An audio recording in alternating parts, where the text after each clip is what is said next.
of all, wishing you all the blessings of a festal celebration of our Mother Mary. We are in the journey to the birthday celebration of our Mother Mary, the Mother of God. Dear all, in this occasion, let us think about how such a common lady becomes the Mother of God. As we know, the Father, our Lord, is one who is always holy, and He decided to send His only Son into the world for the salvation of everyone. As we know, holy things can occupy in holy spaces only. So our Lord found a woman in the world called Maria.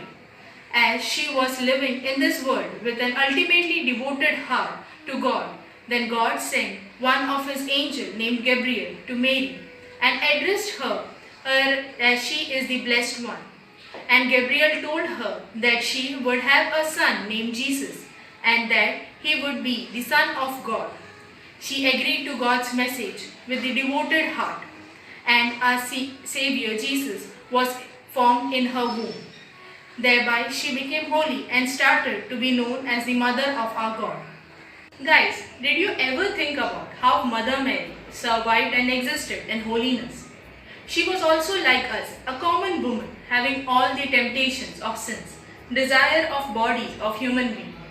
Still, she overcome all the temptations with the help of Holy Spirit and remained obedient to God and to her husband throughout her entire life. Purity is the state of being free from sins, oneness of heart and mind in seeking God. Chastity or purity also pertains to purity of heart, a heart without malice, a heart that always hopes for the best interest of others, never rejoices in the misfortunes of others. It is one of the most sublime virtues that characterizes the most blessed Virgin Mary is that of her spotless purity. In Mary, God gave us a shining example of this virtue.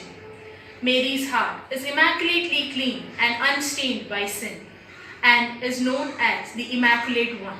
The most holy heart of Mary is indeed an excellent image of divine purity and holiness. Not only was her most pure holy heart always far removed from every kind of sins, but it was also entirely free from attachment to created things and intimately united to God by its pure and holy love for Him, together with the eminent practice of all the other virtues that Mary's heart possessed. As we know, we are all going through difficult times without Holy Kurbana, sacrament of confession. Our mind, thoughts, body, emotions tries to get involved into sin against purity. The only truly effective means of resisting these snares of the world is a lively devotion to our most pure Virgin and a willingness to contemplate and imitate her beautiful virtues.